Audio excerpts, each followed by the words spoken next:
My millionaire husband blocked my cards on Christmas Eve to fly with his intern, but he instantly regretted it. I stood there frozen at the checkout counter, my heart pounding in my chest as the cashier swiped my credit card for the third time. The line behind me was growing longer with every passing second. Impatient sighs filled the air. Someone coughed dramatically. A baby started crying in the distance. And then the cashier looked up at me with that expression I will never forget. A mixture of pity and embarrassment, and announced loud enough for the entire supermarket to hear that my card had been canceled by the account holder. My hands started to tremble as I reached into my wallet and pulled out another card. Maybe there was some mistake. Maybe there was a technical error. Maybe the machine was broken. But deep down, in that dark place where we hide the truths we do not want to face, I already knew. I handed her my backup card with a smile that felt like broken glass on my lips. Declined. A third card, my emergency card that I only used for absolute necessities. Declined. Canceled by the account holder. The cashier's voice seemed to echo through the entire store. I could feel the heat rising in my cheeks as she announced to everyone within earshot that I had been cut off.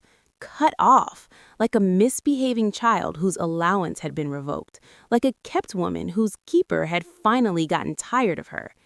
The whispers started then. I could feel the eyes of everyone in that crowded Chicago supermarket burning into my back. It was Christmas Eve, the busiest shopping day of the year, and I was holding up the line with my financial humiliation on full display. Someone behind me muttered something about people who could not afford their groceries having some nerve. Another voice, a woman's voice, dripping with judgment, said she bet it was the husband cutting her off. She laughed when she said it, like my pain was entertainment. I looked down at my shopping cart, the golden turkey I had driven to 3 different stores to find, the bottles of Ethan's favorite wine from that vineyard in Napa we had visited on our first anniversary, the imported cheese and crackers for appetizers. The wrapped presents I'd spent weeks picking out, hoping desperately that the perfect gift might somehow fix what was broken between us. All of it sitting there on that conveyor belt, a monument to my foolish hope. The store manager appeared, a nervous young man with acne and an ill-fitting vest, asking if there was a problem. The cashier explained the situation while I stood there, paralyzed by shame. The manager offered to hold my items while I sorted out the issue with my bank. I could come back, he said. It was probably just a freeze for suspicious activity. These things happen all the time during the holidays. But I knew these things did not just happen. Not to me. Not when every single card I owned was in my husband's name, because he had told me it was better that way, more efficient, less complicated. I had handed over my financial independence 3 years ago without a second thought, because I trusted him, because I loved him, because I was a fool. I mumbled something about coming back later and walked away from that cart full of Christmas hopes. I did not look back. I could not look back. I just kept walking, past the staring faces, past the cheerful holiday music that now sounded like mockery, past the decorations and the joy that belonged to everyone except me. I pushed through the automatic doors and stepped out into the bitter Chicago cold. And for a moment, I just stood there on the sidewalk, letting the snowflakes land on my face, mixing with the tears I could no longer hold back. The parking lot was a chaos of holiday shoppers loading their cars with gifts and groceries and joy. Families rushed past me, children bouncing with excitement about Santa's arrival in just a few hours. A man nearby was helping his wife load a Christmas tree into their SUV, both of them laughing about something I could not hear. Everywhere I looked, there was happiness. Everywhere except inside me. I found my car, a modest sedan that Ethan had picked out for me because he said anything flashier would be inappropriate for a wife who did not work. I fumbled with the keys, my hands shaking so badly from cold and shock that I dropped them twice in the snow. When I finally got the door open and slid inside, the cold interior felt like a coffin. Before we dive in, tell us in the comments which city you're watching from. And don't forget to rate the story from 0 to 10 at the end. Now, let's continue. My name is Layla, and 3 years before that humiliating Christmas Eve, I was a completely different woman. I was the only daughter of Arthur Sterling, a self-made businessman who had built his fortune from nothing through decades of hard work, smart investments, and an unwavering moral compass. My mother passed when I was 12, and my father raised me alone, teaching me everything he knew about resilience, dignity, and never letting anyone make me feel small. I had just turned 28 when I met Ethan Brooks at a charity gala in Manhattan. The event was raising money for underprivileged children, one of my father's favorite causes, and the ballroom of the Waldorf was glittering with chandeliers and champagne and people who had more money than they knew what to do with. I noticed him across the room before he noticed me. Tall, dark hair, perfectly styled, a suit that was clearly custom-tailored, and this smile. God, that smile. It was like a secret meant only for whoever he was looking at, and when he finally turned that smile in my direction, I felt something shift inside me. I should have recognized it as a warning. Instead, I mistook it for destiny. He approached me with the confidence of a man who had never been told no. He introduced himself, asked about my connection to the event, and listened, really listened, when I talked about my work with the charity. Most men at these events just wanted to talk about themselves, their businesses, their accomplishments. Ethan made me feel like I was the most fascinating person in the room. We talked for hours that night. He told me about his finance company, about his humble beginnings, about his dreams of building something meaningful. He made me laugh with self-deprecating jokes about his early failures. He asked thoughtful questions about my life, my interests, my relationship with my father. By the time the gala ended, I was completely enchanted.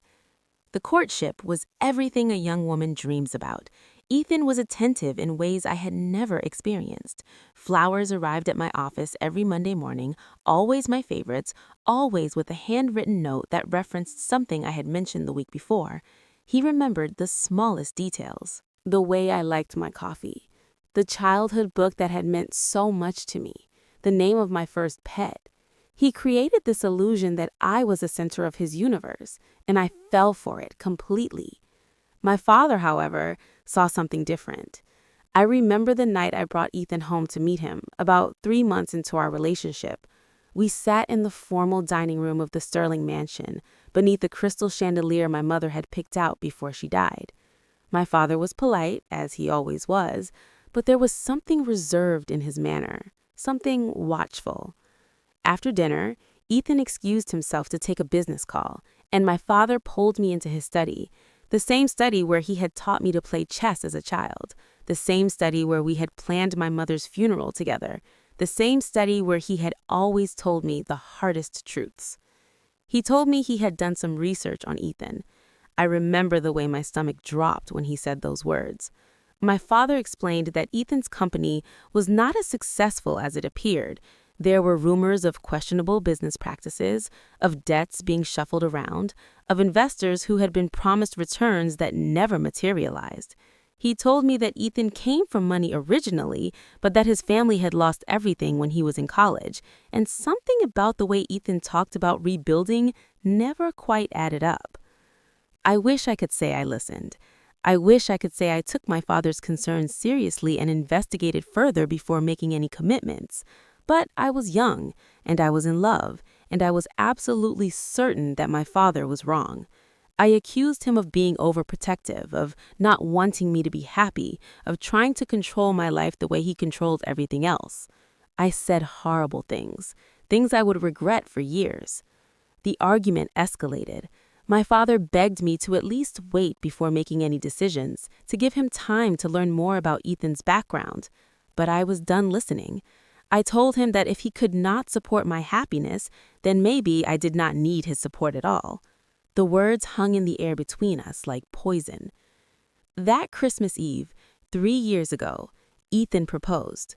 We were in his apartment, a modest but elegant place on the Upper East Side, with a view of the city lights and a fire crackling in the fireplace. He got down on one knee with a ring that must have cost more than some people make in a year, and he told me I was the love of his life, the woman he wanted to spend forever with, the missing piece he had been searching for all along. I said yes without hesitation. The ring was beautiful, a princess-cut diamond that sparkled in the firelight like a tiny captured star. Ethan slipped it onto my finger and told me I had made him the happiest man alive.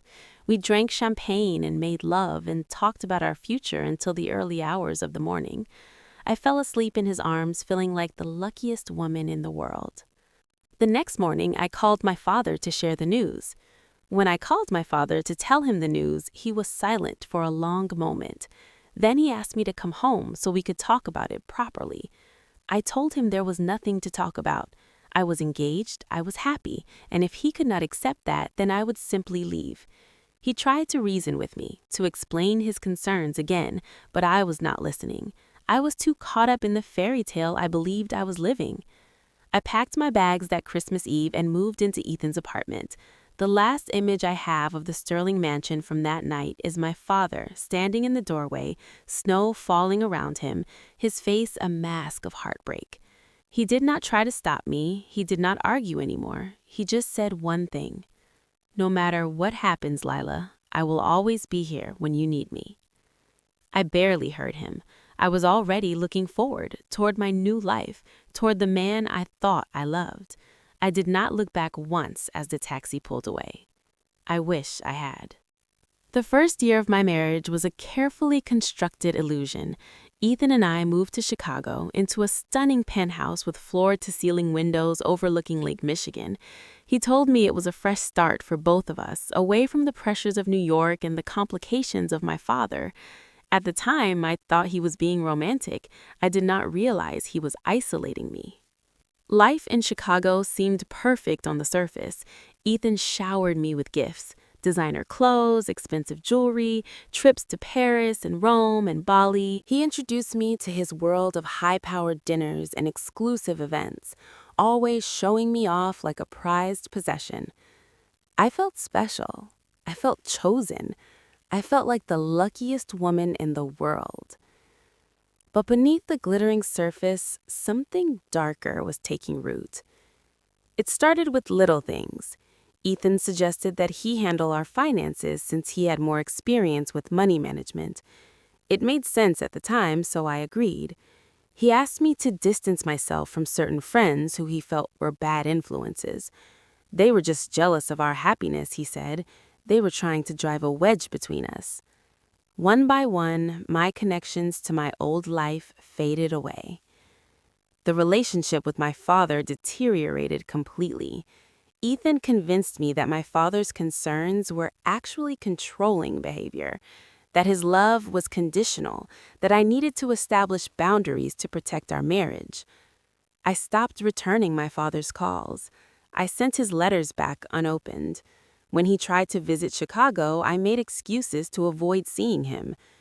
Each small surrender seemed reasonable in isolation, but together they formed a pattern I could not see until it was far too late. By the second year, the mask began to slip. Ethan's charm became intermittent, switching on for public appearances and switching off the moment we were alone.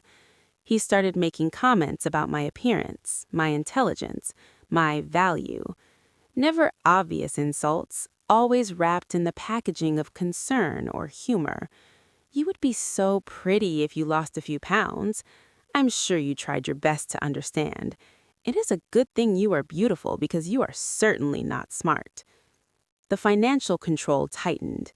He gave me an allowance like I was a child, requiring me to account for every purchase.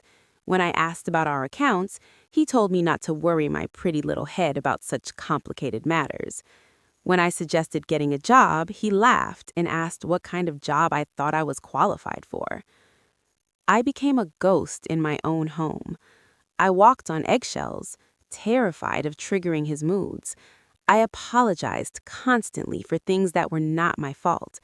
I made myself small and quiet and invisible because that was the only way to survive. And then Chloe arrived. She was 24 years old, fresh out of business school, with blonde hair and long legs, and an eager-to-please attitude that made my stomach turn from the moment I met her. Ethan introduced her as his new executive assistant, hired to help with his expanding workload. She was efficient, he said, professional, nothing to worry about. But I saw the way she looked at him. I saw the way he looked back.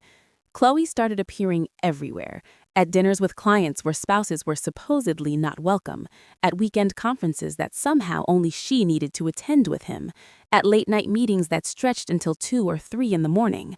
When I asked questions, Ethan accused me of being paranoid, jealous, crazy. He said I was embarrassing him with my insecurity. I found receipts for jewelry I had never received, hotel bills for cities he had claimed to visit alone, text messages I was not supposed to see, quickly swiped away when he noticed me looking. Each piece of evidence I discovered was met with gaslighting so effective, I began to doubt my own sanity. Maybe I was imagining things. Maybe I was paranoid. Maybe I was the problem. I tried everything to save my marriage. I planned romantic dinners that he canceled at the last minute for work emergencies. I bought lingerie that sat unworn in my drawer because he was always too tired or too busy or too distracted. I suggested couples counseling and he laughed in my face, asking why we would pay someone to tell us what he already knew, that I was the one with issues. The third year was the hardest. Ethan had stopped even pretending to care. He barely spoke to me, except to criticize. He stayed out most nights, sometimes not coming home at all. When I confronted him about Chloe, he admitted the affair with chilling casualness. "So what?" he said. "What are you going to do about it? Leave? Go back to daddy with nothing to show for yourself? You do not have $1 to your name, Layla. Everything you have, I gave you. Remember that." He was right. I had nothing. No money, no friends, no family. I had burned every bridge to be with a man who had never loved me, who had only ever seen me as a means to an end. I was trapped in a golden cage with no key and no hope of escape. But something inside me refused to die completely. Some spark of the woman my father had raised still flickered in the darkness, and as Christmas approached, I made a decision that I thought might save my marriage, but would actually save my life. I would plan the perfect Christmas Eve, just the two of us, and remind Ethan of why we had fallen in love in the first place. I would show him the woman he had married before he broke her. I would make one final effort to reach whatever heart he might have left. That morning, December 24th, I woke with more hope than I had felt in years. I made a list of everything I needed: a perfect golden turkey, wine from his favorite vineyard, imported cheeses and crackers for appetizers, elegant desserts and Christmas treats, gifts I had spent weeks selecting, trying to find things that might actually make him smile. I spent hours at the supermarket, fighting through the Christmas Eve crowds, filling my cart with ingredients and desperate hope in equal measure. I was so focused on my mission that I almost felt happy. For a few hours, I allowed myself to believe that everything might work out, that love could triumph, that my marriage could be saved. And then I reached the checkout counter, and my world collapsed. I sat in my car in the supermarket parking lot for a long time after that humiliation. The heat had stopped working weeks ago, and Ethan had not bothered to fix it despite my asking multiple times.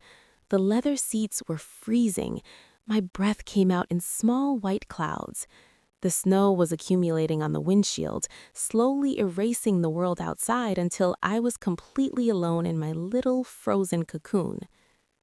My hands were shaking so badly that I could barely hold my phone. I dialed Ethan's number, praying for an explanation, hoping against all hope that this was some terrible mistake. A fraud alert maybe, a technical glitch, something, anything other than what I already knew in my heart. He answered on the third ring. I could hear voices in the background, laughter, the unmistakable sound of an airport terminal, announcements echoing, boarding calls for exotic destinations.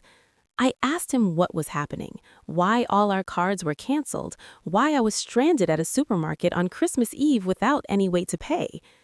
The silence that followed my questions was worse than any answer he could have given. When he finally spoke, his voice was cold, colder than the winter air seeping through my broken heater, colder than the snow piling up outside, colder than I had ever heard him, even in his cruelest moments. He told me not to wait up for him. He said he was on his way to Aspen with Chloe. They were about to board a private jet. They would be spending Christmas at the Silver Peak Lodge, the most exclusive resort in Colorado. He had booked the presidential suite. I felt like someone had reached into my chest and ripped out my heart. I asked him what he was talking about, begged him to explain, to tell me this was some kind of sick joke. My voice was cracking, breaking, shattering into a million pieces just like my life. He laughed. Actually laughed. This low, cruel chuckle that I had never heard from him before. He told me he had canceled all the cards because he was not going to finance my pathetic little existence while he was off enjoying himself. Consider it a Christmas present, he said. Your independence. Is that not what women always say they want? I was sobbing now, ugly crying in that freezing car, asking him why. What had I done? How could he do this to me on Christmas Eve?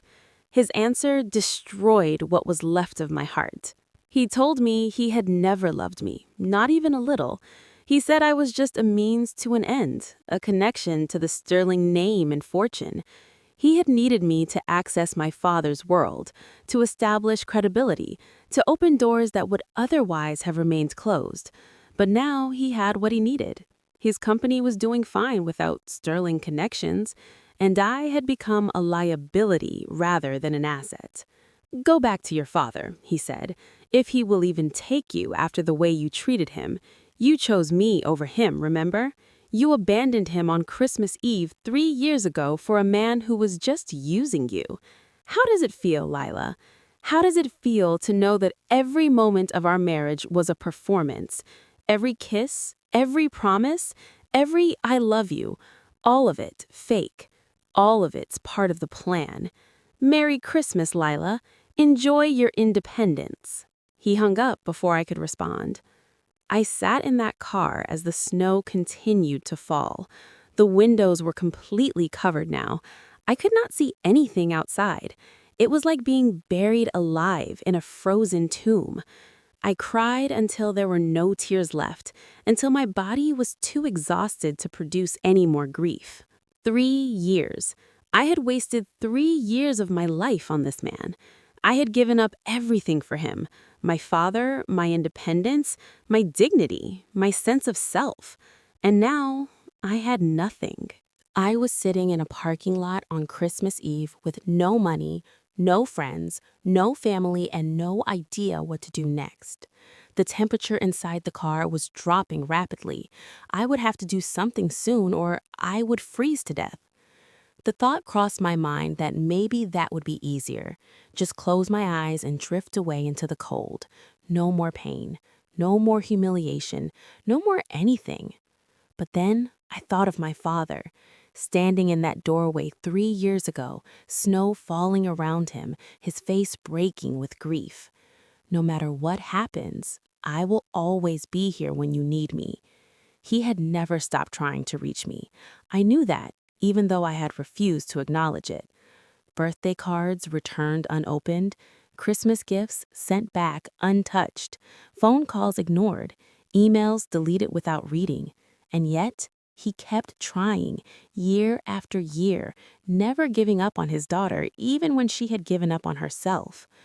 With trembling fingers, I scrolled through my phone to a contact I had not used in 3 years. My thumb hovered over his name. Arthur Sterling. Dad, the man I had abandoned for someone who had never loved me. What if he did not answer? What if he had finally given up? What if I had hurt him too badly for him to ever forgive me? The phone rang once, twice. My heart was pounding so hard I could feel it in my throat. He answered on the 3rd ring. Dad? The word came out broken, barely a whisper, accompanied by a fresh wave of tears I did not know I had left. For a long moment, neither of us spoke. I could hear him breathing on the other end of the line. I could almost feel him waiting, letting me come to him on my own terms. I told him everything. The words came out in a jumbled mess of sobs and gasps and broken sentences. I told him where I was. I told him what Ethan had done. I told him I was stranded with no money and no way home. I told him I was sorry, so sorry, for everything I had done, for leaving him, for choosing Ethan, for being such a terrible, ungrateful, foolish daughter. He did not say, "I told you so." He did not remind me of his warnings.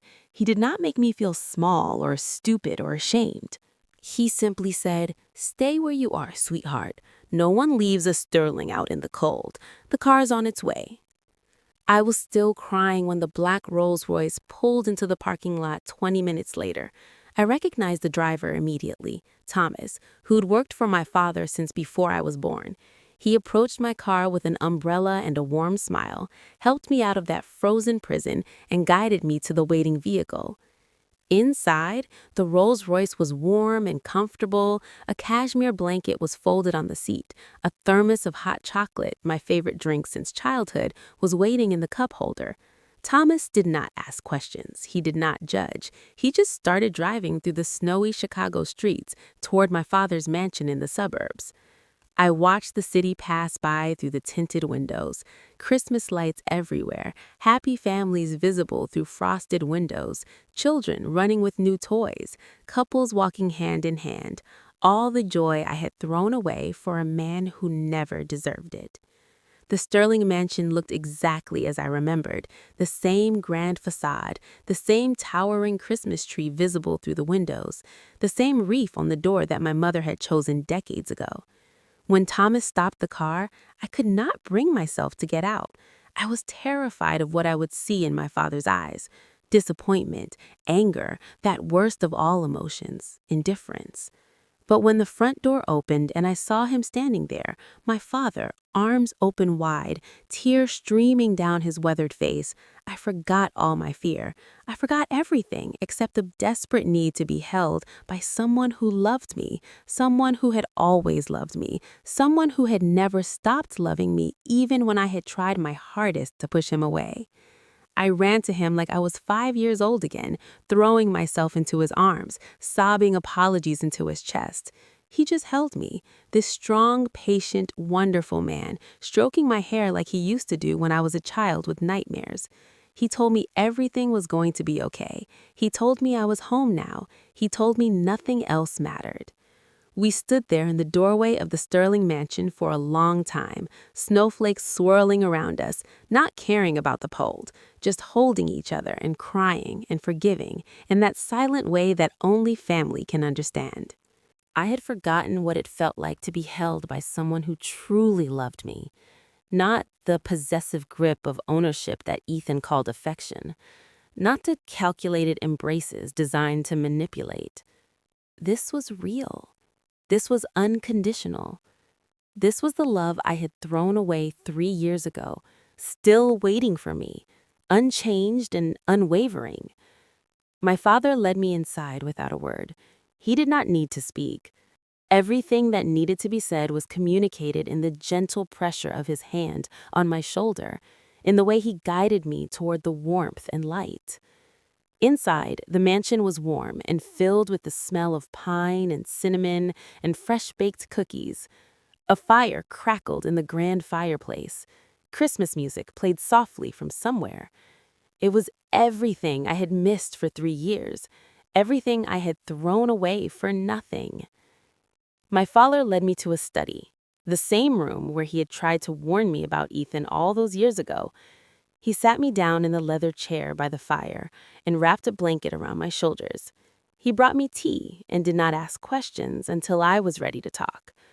When I finally told him the full story, everything that had happened over 3 years of marriage, the control, the manipulation, the affairs, the emotional abuse, tonight's cruelty, my father listened without interrupting. His face grew harder with each revelation, but he did not show anger. He just listened, nodding occasionally, his hands folded in his lap. When I finished, he was quiet for a long moment. Then he stood up and walked to his desk, opening a drawer and removing a thick folder that he placed in front of me. He told me he had never stopped watching. From the moment I left with Ethan, he had hired investigators to monitor what was happening. Not to control me, not to interfere, but to be ready if I ever needed help. I opened the folder with trembling hands, and what I found inside changed everything. Documents, photographs, financial records, bank statements, court filings, a 3-year chronicle of Ethan Brooks's true nature. My father walked me through it all. Ethan's company was not just struggling, it was built on fraud. He had been embezzling money from investors, creating fake revenue streams, building shell companies to hide his losses.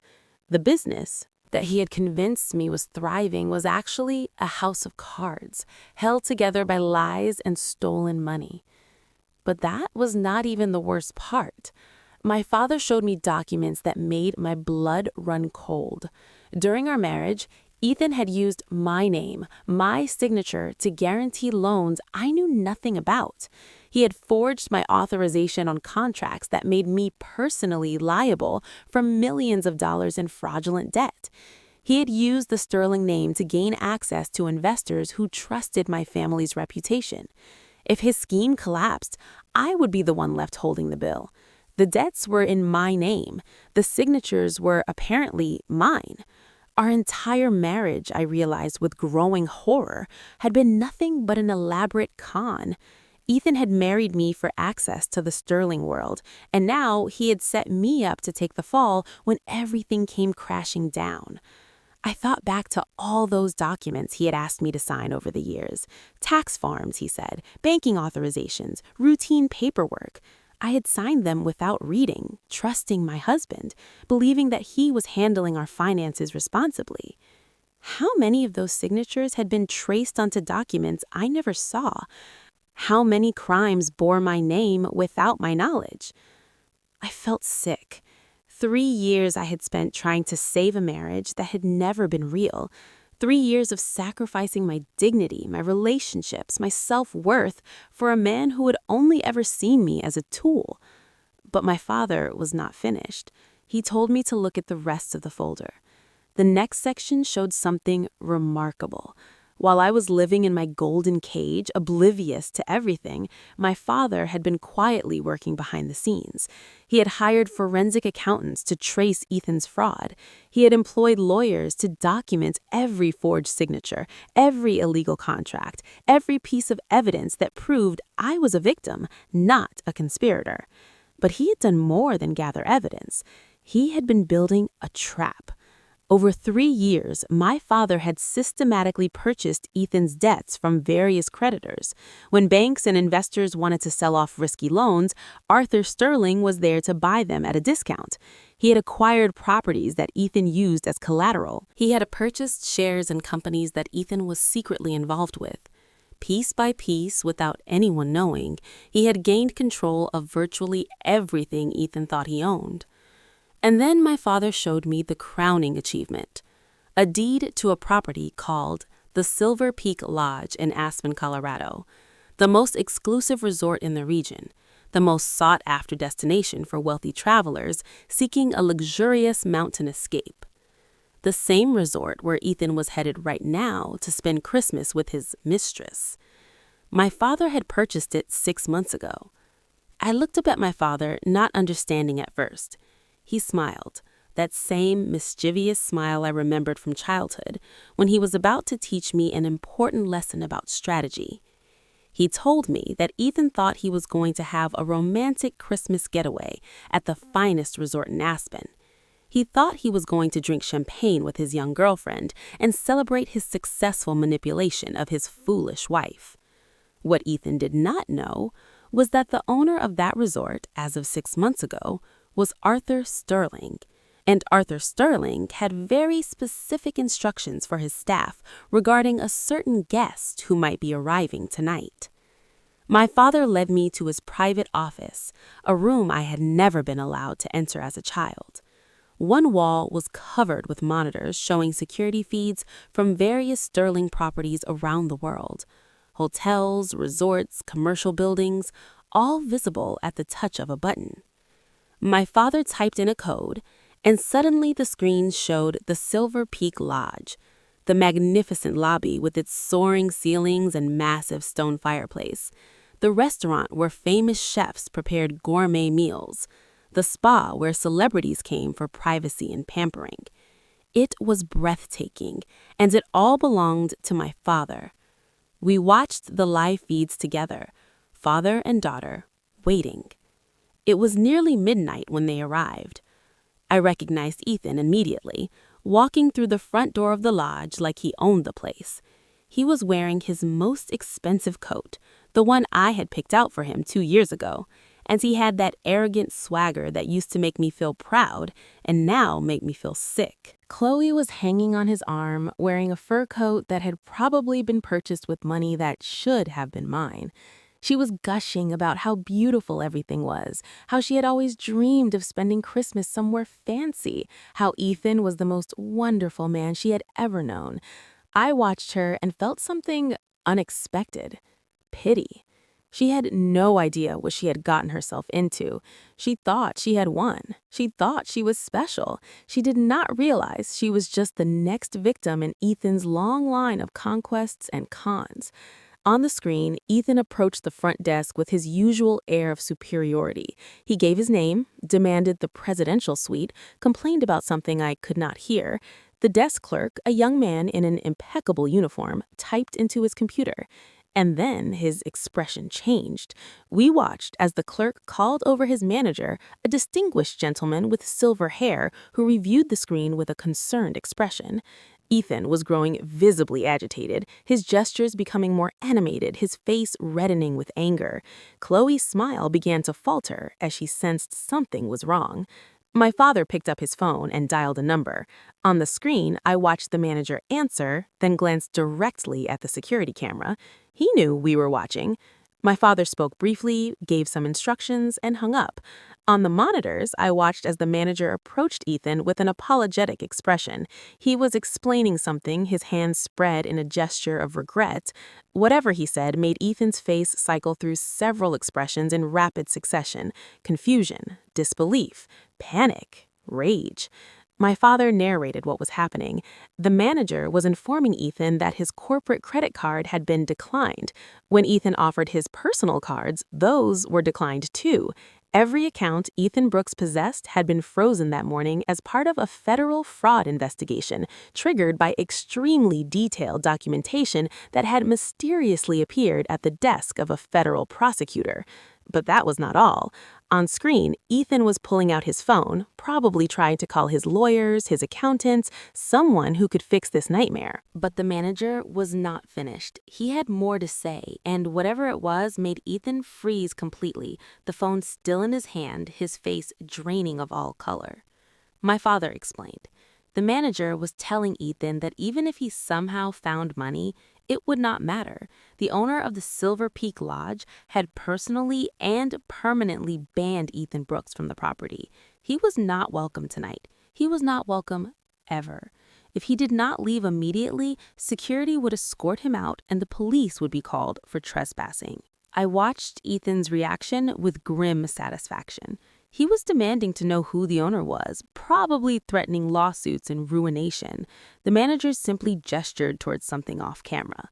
My father zoomed in on a different feed, showing what the manager was pointing at. Above the grand fireplace in the lobby, in a gilded frame, hung a portrait. A distinguished older gentleman in a leather chair, looking dignified and powerful and utterly in control. My father, Arthur Sterling. The realization hit Ethan like a physical blow. I watched him stumble backward, his mouth opening and closing without words, his face a mask of horror and disbelief. He turned to Chloe, who was staring at the portrait with wide eyes, already putting the pieces together. And then Chloe did what women like her always do. She started yelling at Ethan, right there in the middle of that beautiful lobby. I could not hear the words, but I could imagine them. You said you were rich. You said this was going to be the best Christmas ever. You said I was special. Now I am stranded in the mountains with no room and no money, and this is your fault." Ethan tried to calm her down, tried to explain, tried to salvage something from the wreckage of his plans. But Chloe was not listening. She had signed up for champagne and luxury, not public humiliation and frozen credit cards. She had thought she was upgrading from her boring life to a world of wealth and privilege. She had not signed up to be an accessory to fraud. I watched as she spotted something across the lobby. A group of young men in expensive clothes, clearly from wealthy families, celebrating the holiday with bottles of champagne and careless laughter. Chloe said something to Ethan that made him stagger backward, like she had slapped him. Then she smoothed her fur coat, flipped her blonde hair over her shoulder, and walked away without a single glance back. Within minutes, she was laughing with the group of young heirs, accepting a glass of champagne, flirting like she had never even heard the name Ethan Brooks. Ethan stood alone in the middle of that magnificent lobby, surrounded by holiday joy and happy couples and everything he had thought he deserved. He had no room, he had no money, he had no mistress, he had nothing. My father made one more phone call. On the screen, 2 security guards approached Ethan. They were polite but firm, professional in that way that makes it clear resistance is not an option. They gestured toward the exit. Ethan tried to argue, tried to explain, tried to beg for just one night. It was Christmas Eve. He had nowhere to go, please. But the guards were unmoved. They escorted him toward the front door. The last image we saw before my father turned off the monitors was Ethan Brooks sitting on a bench outside the Silver Peak Lodge, snow falling around him, watching through the floor-to-ceiling windows as the Christmas party continued inside without him. Waiters passed trays of champagne, couples danced by the fireplace, children ran with candy canes and laughter, and in the distance, getting closer with every moment, police lights flashed against the mountain snow. The fraud investigation, my father explained, had produced enough evidence for multiple arrest warrants. Ethan would spend Christmas not in a luxury suite, but in a holding cell. I should have felt triumphant. I should have felt vindicated. I should have felt like justice had finally been served. But mostly I just felt empty. 3 years of my life gone. 3 years of suffering and sacrifice and self-destruction, all for a man who had never existed. The Ethan I thought I married was a fiction, a character created to manipulate me, and I had given that fiction everything I had. My father seemed to sense my thoughts. He turned off all the monitors and took my hands in his eyes meeting mine with a warmth I had not felt in far too long. He told me that this was not about revenge. He had not spent 3 years building this trap because he wanted to hurt Ethan. He had done it because he knew that Ethan would never let me go willingly. As long as Ethan had power and money, he would use them to control me, to keep me trapped in that golden cage. The only way to truly free me was to take everything away from him. The fraud investigation would reveal that I was a victim. The forged signatures would be exposed. The debts in my name would be invalidated. I would be free, completely and legally free, for the first time in 3 years. And then my father handed me one final envelope. Inside was a thick stack of legal documents, pages and pages of contracts and agreements and corporate filings. My father explained it slowly, making sure I understood every detail. When Ethan's empire collapsed, the assets that remained would be seized and liquidated. But through a careful series of transactions, most of those assets, the legitimate ones that were not tainted by fraud, would end up in the hands of a new company, a company called Sterling Resurgence LLC. And according to the documents in my hands, the CEO of Sterling Resurgence was Layla Sterling. My father had spent 3 years not just protecting me, but preparing a future for me. He had built a company from the ashes of Ethan's lies, staffed it with competent professionals, and left the leadership position empty, waiting for the day when I would be ready to claim it. I looked at my father through a blur of fresh tears. He smiled that gentle smile I remembered from childhood, the one that always meant he was proud of me. He told me I was always meant for more than being someone's trophy wife. He told me I had his blood in my veins, his instincts, his strength. He told me it was time to stop being a victim and start being the woman I was born to be. We stayed up all night that Christmas Eve, talking about everything we had missed over 3 years. We talked about my mother and how much she would have loved to see this moment. We talked about the mistakes I had made and the lessons I had learned. We talked about the future, bright and open and full of possibility for the first time in years. When Christmas morning dawned, we shared breakfast in the kitchen like we used to do when I was young. My father made his famous scrambled eggs, burning them slightly, as he always did, and we laughed about it like no time had passed. We opened presents by the tree, small, meaningful gifts that spoke of love rather than obligation. We took a walk in the snow-covered garden where my mother's roses slept beneath the frost. In the weeks that followed, everything unfolded exactly as my father had predicted. Ethan was formally arrested on multiple counts of fraud, embezzlement, and forgery. The investigation revealed the full scope of his crimes, and I was officially cleared as a victim of his schemes. The prosecutor actually apologized to me for what I had been subjected to.